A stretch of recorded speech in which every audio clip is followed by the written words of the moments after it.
Welcome to the Social Impact Level Up podcast. This is where we blur the lines between business, nonprofit, and impact.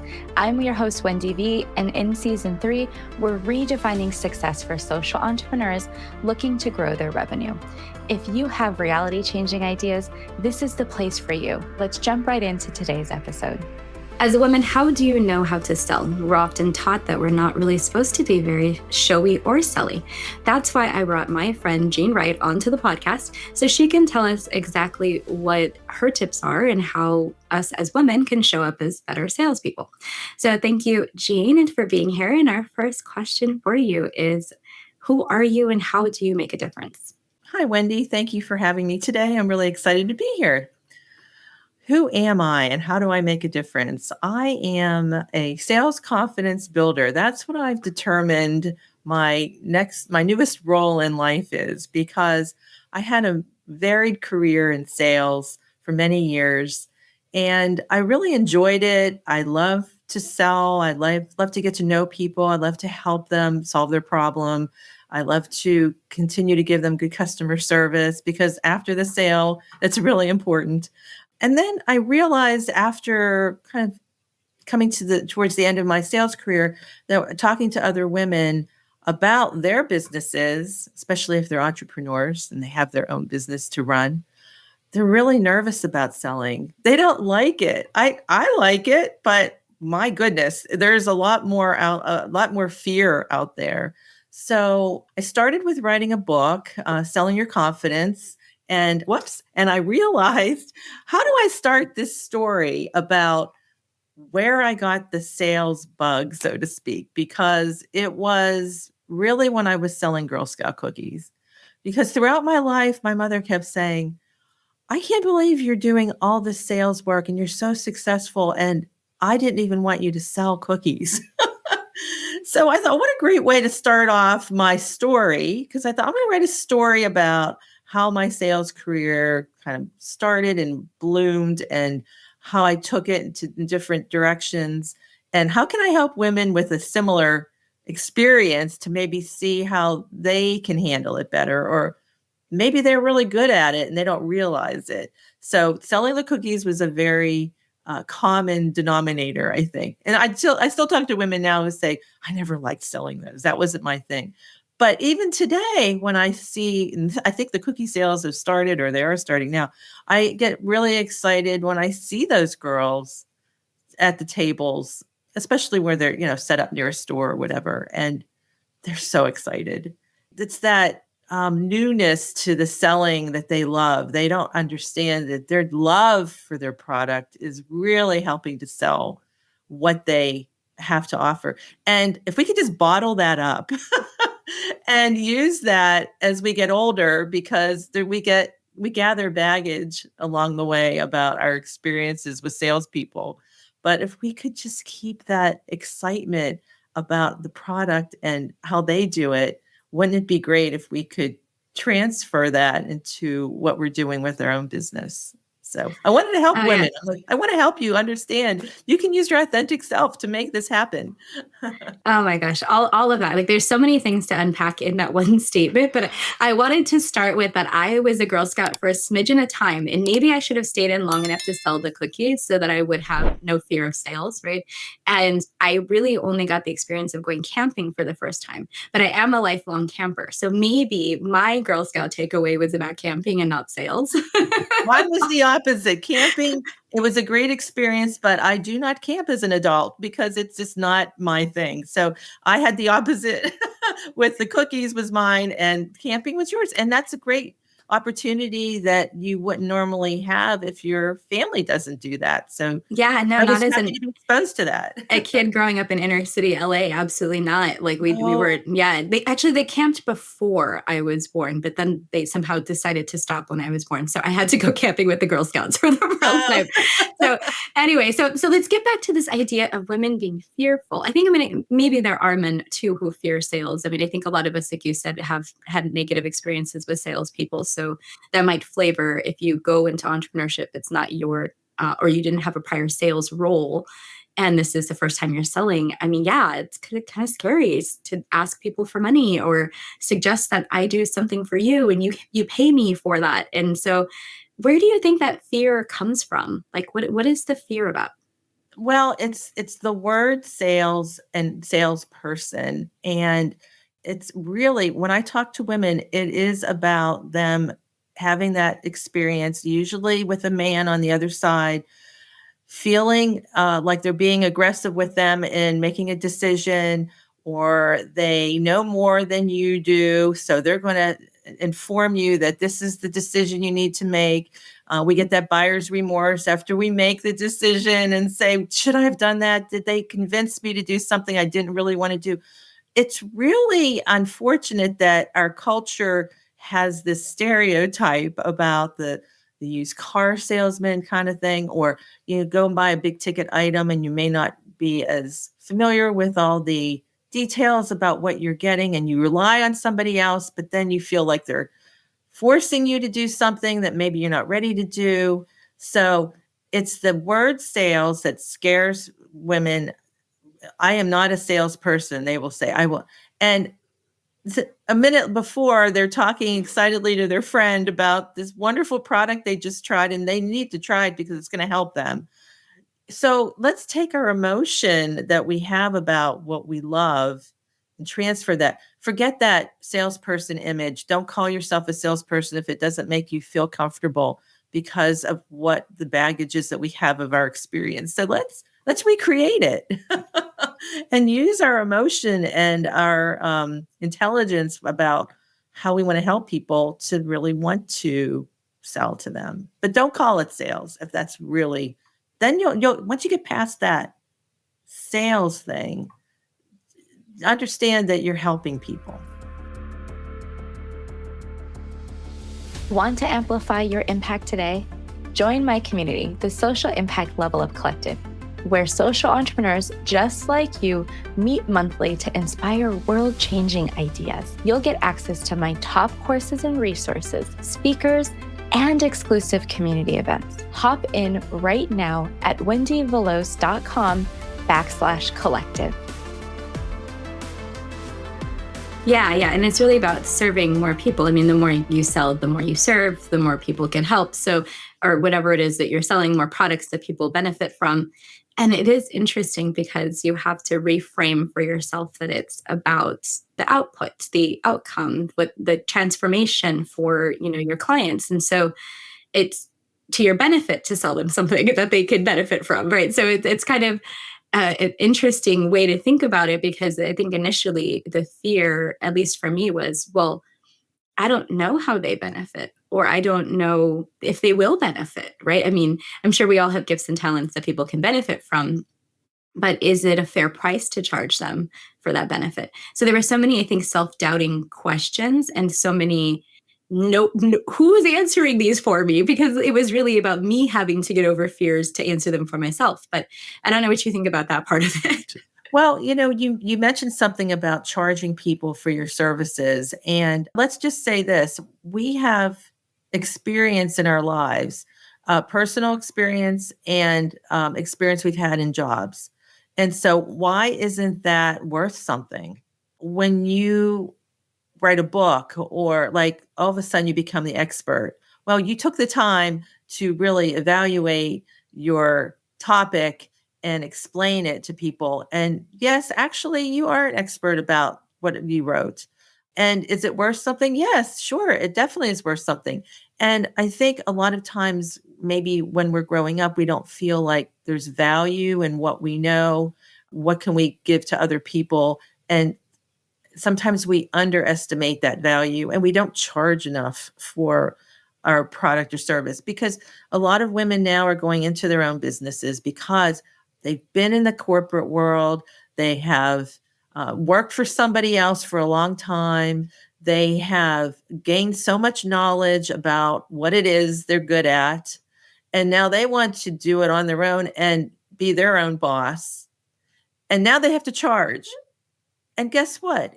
You charge what you're worth and the value. You have to determine how much time you've put into it, how much you would be paid if you were working for somebody else. And then, by the way, now you're on your own. So you probably want to support yourself even a little bit better and pay really what you think. Because we're always unhappy with maybe small increases in pay. We always feel like, oh, why didn't I get a bigger raise? Why didn't I do? Because you know what you know, and you know how much you're worth. So take that advantage of that opportunity and ask for it.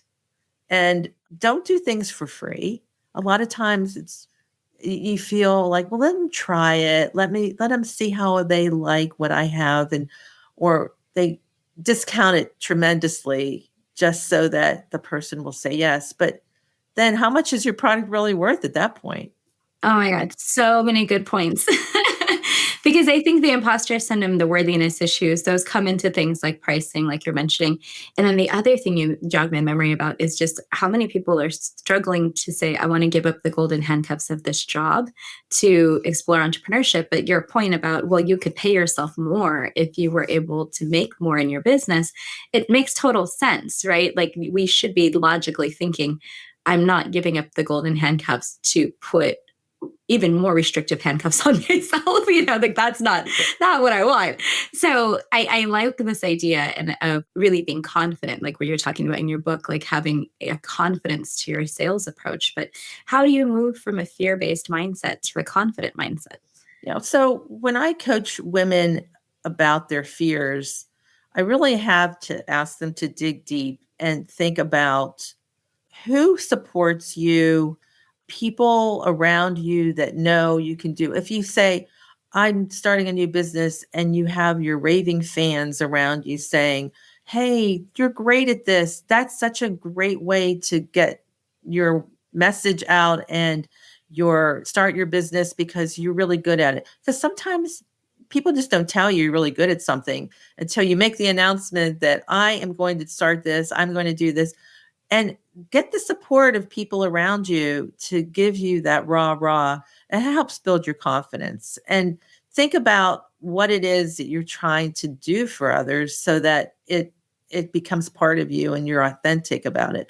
And a lot of times we think, well, I have to sell, so I have to do all these processes. I have to know how to prospect. I have to know how to make the appointment. I know how to make the presentation. I have to negotiate and close the deal, and then all these things.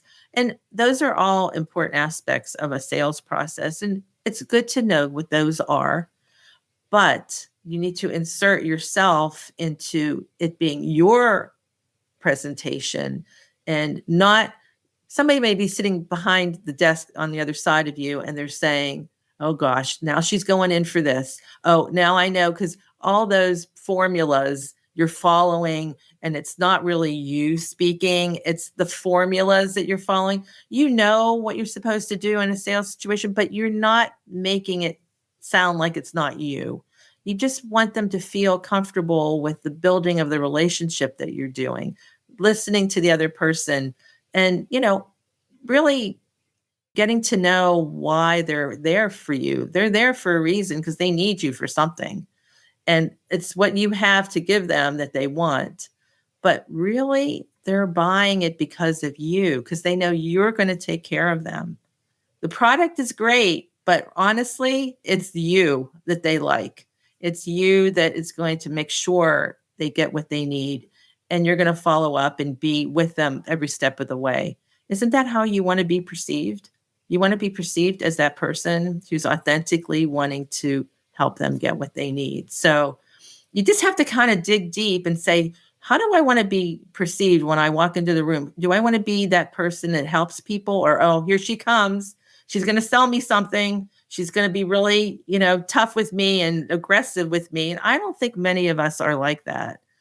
I try not to ever be like that, but I'm sure people know that I'm like, I can help you. It's a hard line, because you do want people to know what you do, and a 30-second a 30-second intro isn't always the best way to describe the benefit or the value that you provide, especially when people are like, well, how much are your hourly rates at a networking event, right? Like it's the worst. You want to talk about that right then. Yeah. The sale right there. Have the coffee afterwards. let them get to know you. And then they feel that once they hear everything you have to offer and how you're going to help them, how worth it is. So how do you want to be perceived is really important. And that's what I ask women when I talk to them one-on-one is, how do you want people to view you? How do you want to be known? What do you want to be known for? You want to be known that you're that person that is kind, or that person who is not going to be forceful in making you make a decision instead of helping you make a decision, I think is what I want. So it's all about who you want to be and how you want to present yourself. Yeah, and I think sometimes you have to dig deep in your history to understand what those answers are for each person. It's different. Yeah. And I know for me, the word comes up as fun because I was told early in my social work career by one of my supervisors that I wasn't allowed to have fun, that wasn't my role in work. But I was a play therapist. So like, if you're not genuinely having fun, a kid can notice, you got to have fun with a kid. But you also can do it in a therapeutic way. And I think that's one of the values that I like to provide to my clients is, yes, we can still have fun and work. There's no reason why as adults we can't have fun. I agree. And so I think, anything I do, I try to bring those values to it. And so I appreciate what you're saying is, trying to be your authentic self all the time does take a bit of self-work for you to get to the point of understanding, well, who is that person? And how can I not only think of what I want others to perceive myself as, but do I perceive myself as that person? Exactly.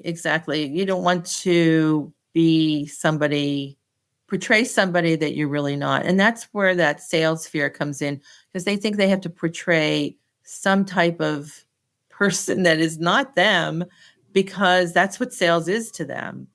But if they change their mindset about it being you and your authenticity and your confidence, and sometimes it even just takes how you're dressing, how you look.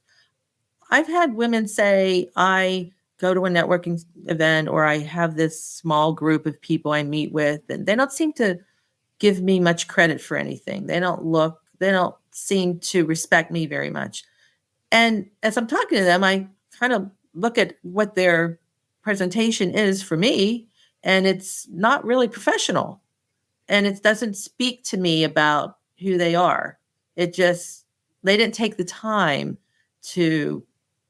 for women, I'm sorry, you need to wash your hair, or you need to look presentable and represent yourself as well as your services all the time.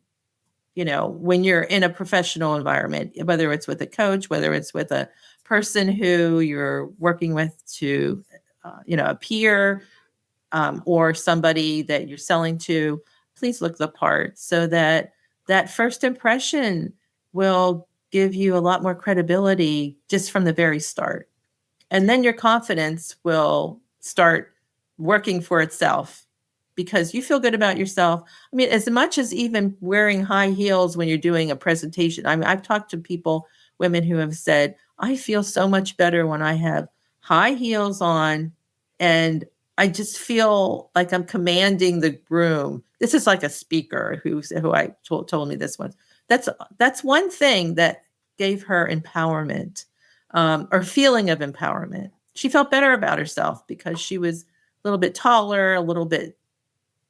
It was just her thing, or whatever it is that helps you feel more confident about yourself from the inside. You can be listening to some motivational speaker before you go into a meeting, or some really great music that might help you feel more confident because it's something that is empowering to you, in addition to how you look, but inside and outside. It's hard being a woman. And, you can't even write off all of these beauty products that you need to slap on your face to feel confident on a podcast, right? So you're like, great, none of this costs is a business expense, but it's all a business expense. The lipstick for Zoom calls, or anything. It makes a big difference, doesn't it? This costs money and this is for business. I'm doing business right now. It's hilarious to me. I literally brought this up to another entrepreneur who was in marketing. I said, we have to go get our hair done, and I was also thinking about this in terms of content, right? Showing up confidently in content. I feel much more confident when I have my makeup on, my hair is done, I have clothes on that I feel Right. respectable in. But I've also been told from other women, I'm glad that you show up in your stories in the beginning of the morning before you put any of that on, because it shows me that you're a real person. And so that the authenticity, so balancing those two is really difficult, I think, when it comes to your image, your brand, and your ability to sell that brand. There are expectations. And I think for women, let's just face it, there are expectations about us and how we look. You watch women on television and you just, with high definition TV, you can see everything. Do the men care as much, or is there as much criticism about men as there are women? Not as much, because they get away with more. And we have those expectations, and it can work to our favor and not to our favor, depending on the circumstance. So I don't think you want to be overly made up, but you want to just have a nice look. I just think the colors that you wear, I try to do a branding color of this color and blue and white. And it comes through on my book because I made sure that I did something that was more appealing to women, the pinks. I mean, why not? Why not use that? It works. Yeah, I have a very women-friendly brand as well. And every time, even when I change my brand colors and the look of my brand, it's still very women-friendly. So it's, guys are like, whatever, I'll buy from you if I need to buy from you. Like they could care less if I have a magenta or a teal as my accent color, right? So it's kind of funny. Yeah. I get it. Yeah. Getting back to our lipsticks. Now, I talked to some women in a roundtable situation last year who were not feeling confident about selling, and to kind of get them a little more relaxed, I asked them to pull out something out of their purse. And a lot of us, we have that lipstick, but why do we like this one? What is it about this one that is so good? What is the color? Is it the formula? Is it how we feel when we have it on? Is it the best ever? And so let's talk about it to our neighbor. And it wasn't necessarily lipstick, but it was whatever is in your purse that is something that's important to you, because you wouldn't be carrying it around. And you can't believe how excited they were about telling about the product, about why they liked it, why they think somebody else should have it. So they're going over the features of it and then telling them the benefits of why it works for them and why the other person needs it. And I think it helped these women understand they're selling every day. They're selling the outfit they have on, they're selling what they're using. Don't we ask each other, boy, you really look great today. What's that eyeliner you're using? Or what, your hair color is great. I love your haircut. Who cuts your hair? Oh, she's wonderful, and that's how you refer people, and that's how you but we're emotional. We love to tell people why we are happy about our products that we use.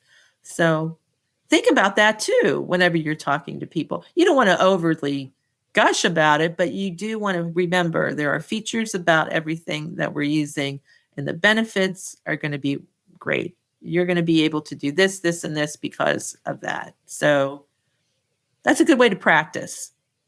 Yeah, I'm naturally a connector. I tell people I'm going to connector people, places, and things. So when folks say, I need a solution for XYZ, I'm like, oh, my tech stack has that. This is what I use. And it costs about this much money. But if you're a nonprofit, it's free. Right. And so there's ways to, give people information. But I'm a walking commercial. Like, people know that. They can ask me where I buy pizza. And I'm like, oh my God, the best place ever. It's in Germantown. So yeah, I am very always excited about other people's businesses. Then people ask me what I do, and I'm like, well, and it becomes like slightly harder. You get this pause. You don't feel as, off the cuff about how make the best whatever. And, insert whatever you do. Yeah. So here we go. That's the thing about the elevator pitch or the story about you, and how do you want to represent yourself? Because a lot of times we're in a networking situation where you have 30 seconds to do, this is who I am. Or you have a minute or so to really expand on that. And this is what I do, and this is how I help people like you, and this is what I offer, instead of I do this, this, and this, and that's it. That's all you have time for. So you kind of have to have a plan for two different kinds of pitches. This is who I am, and this is how I help people pitch, because that's what really they want to hear. It's the important aspect of bringing them in to you, and then you find out more about them, why they think they need you. So do a lot more listening too. After you give that little pitch, then make sure that you're listening to what their responses are and helping them. So we tend to talk more than we listen. So it's important to sit back and let them tell you more so that you can build that relationship. Yeah, that whole like start the conversation, get interest, and then, wait back and see what their questions are so you can really focus on what are their needs versus just blah. This is what I do. Yeah, So I like that. you don't really know that they need all that, what you just told them. But maybe you need it in the future, or maybe you know someone who needs that. And you mentioned before about being a connector. I think other people in business really appreciate that, because when you're in a situation where maybe you can't help somebody, or they tell you they really need this, thank you for telling me what you do. Do you know anybody that has this business or whatever? And you're in the same room and you see that person and you bring them together and you connect them. And now you've opened your circle and their circle. And now you have other people for them to talk to. And then you move on to another place, because now they're doing their thing and they're making their connection. But people love to be connected because you know people, and it's helpful for them they trust you when you introduce them to someone else. Well, if she likes this person or she knows them, I'm sure that they're good at what they do. And so let's get them together. And it may not be a sale for you, but it could be a sale for somebody else. But at least you've determined that. Oh, and I had it come around for me because I had a leak recently in my house, and I was able to activate half of my chamber of commerce, like was here in my house that day fixing things. I had plumbing, I had like the disaster repair people, like everybody's giving me top service. And it was because I had made those relationships that were not sales relationships or referral relationships, like you mentioned, or just taking the time to know people and know what they did, and then being able to call and say, hi, it's me. And then I got a 10% discount for being at the chamber. I was like, oh my gosh, it's like being at this really exclusive club. And so I thought it was really neat to see that in action. Like you put out in networking so much energy and trying to build that network. And then you're like, well, when is this going to come back around? And it's great when it comes back around, not in your business, but in your personal life to save a problem. I think that was really good. Yes. And then those little discounts. And I know sometimes those discounts will follow you around even after you've left the chamber or whatever, because they still value you and they want you to continue to refer them. And that's important to them that you're doing that. So they'll continue sometimes to even give you those discounts. So yeah, relationships are so important in business. And that's how I met you, through a referral from a friend, to an introduction from a mutual friend, Rochelle. And so, it's always good to have just even the intros to more people to come and collaborate and be on a podcast with. So 2 final questions that you've there. These are kind of our questions for the podcast, and thank you for this wonderful conversation about sales. It's been so good to gush on these things. So how have you, in your experience as an entrepreneur, had to redefine success for yourself? So I started coaching women after I wrote my book. I thought, what can I do to help people? I really find I have a mission to help other people, help other women. I don't want it to be, oh, I have to make this amount of money in order to recoup all what I've put into it. I don't look at it that way. I look at it more as, if there are other women who can say to me, Jean, you helped me so much. I have already taken a lot of those suggestions you've made to me, or tips that you've given me, or techniques that you've taught me to improve and look. And I've already seen changes or improvements in how I'm feeling.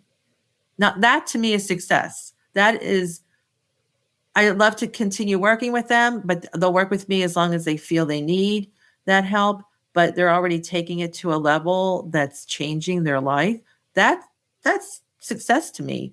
And I didn't even plan for this. I just found that there is a way to use my experience to help other women, starting with my book and then through coaching a one-on-one. So that's how I measure it. I've been very satisfied with how it's been going in the past year with that success rate of their referrals to other people too. Yeah, and it's also really good to hear people who are saying, yeah, I've worked myself out of a job. I've done my work here. Like this is, I've coached you and it's not a codependent coaching situation. We have graduated you to do on your own what we worked on, which I think is a really fantastic outcome. Yeah. Especially if they start using those techniques right away. And they tell you that. It's like, wow, they really were listening and they really wanted the help and they're feeling good about it. So yes, it is good. It's good feeling of success for that. Yeah, that's awesome. And so last question for you, and then we'll wrap up and see where people can find you. But what do you do to maintain your own personal well-being so that you can continue to show up and serve all these amazing women and causes that you work on? Well, a positive attitude is something I've always felt has been part of my personality, and it's helped me get through a lot of things in my life. I've had some health issues in the past 9 years, and I've come back from them, and it's been challenging, but you have to continue to look forward and try to overcome those challenges. It's not always easy, but having a positive attitude has really helped me in many ways. And recognizing that I have to have time for my personal things and put it on my calendar, go to the gym, have time with my husband, do things that I know are important that I have to plan around, and also feel very fulfilled with the work I'm doing. So there is that balance. It's hard because at one time my work was overtaking my personal life, and that's what really caused some of my health issues. And sometimes we have to go through that to understand that you have to balance things out and close the book or close the laptop or do whatever and just have that time for yourself to just kind of regroup a little bit. So that's really important to understand, is your time, personal time is so important. Yeah, and having time where you're just not on the clock at all, and like no one can reach you for no reason. And if you're your own boss, that's even better because you don't have to answer to anybody but yourself. So unless you're hard on yourself, try to not to be so hard on yourself, because only you know if you didn't do something right. So don't worry about it. Nobody's going to come and bother you about it because you didn't get this done or that done, unless you really are on a deadline. We're on deadlines for things, but be easy on yourself. I ask for grace with my clients all the time. I'm like, whoops, I forgot to send you that email that I promised you like 4 days ago. Sorry. But at least you remembered. I'm remembering right now. It's great. Yeah. People, I'm notorious for email being slightly late, but I think it's because I do value not being on email all the time. Like I do, stop and check it throughout the day, but I'm not sitting with my inbox open and answering as they come in. And so I think that people understand that, but that's how I work my email. So I might get back to you tomorrow in my next window of email, which is tomorrow. So it's been great to chat with you, Jean. Just tell us really quickly, where can people find you? Where do you hang out online, or do they go to your website? What is it that you want people to connect? If they resonated with this episode, where can they connect with you? Okay, great. My website is sellingyourconfidence.com. There's actually links there to purchase my book, to set up a free chat. I offer 30 minutes. If you just want to talk about how you're feeling about selling, and if it's just something's holding you back, we can have a short chat about that. There is an opportunity for we can work together on specific issues that are holding you back in a coaching environment as well. But there are things that you can get just maybe in a quick talk, and I'm happy to do that. My book, as I said, you can get on Amazon, or there's a link for it on my website. But I do hang out on LinkedIn. I'm on there all the time, every day. I think I like talking to other people a lot more. I'm trying to post more of my own thoughts that I need to be putting out there. I know we all try to keep up with things. It's a lot of work to be on social media, but I have somebody now that's helping me a little bit more with that. So I do enjoy posting, and I do enjoy other people's their intellectual contributions, all the things that they do that are interesting to me. I really enjoy that. I really enjoy getting to know more people on LinkedIn. So that's where you can find me. We're going to clip that part of the video for LinkedIn so that they can they know you did a little infomercial for them. I love it. All right, Jean. Well, it's been wonderful to chat with you. This has been an episode with Jean Wright, and we talked about all things sales and confidence for women. Excited to hear you could get her book on her website or on Amazon, and be back for another episode of the Social Impact Level Up podcast. Thanks for listening. Thanks, Jean. Thank you so much. Bye, everyone. Thanks for joining us for today's episode. I hope you enjoyed the conversation, and we look forward to having you come back. If you're curious about something we shared, make sure you check in the show notes below. And do you want the secret to make your nonprofit or business more sustainable and more profitable? Hop into my Learn, Grow, Thrive University, where I give you exclusive access to resources, mini courses, and templates for free. All you need to do is sign up at wendyvelos.com/university. See you next episode.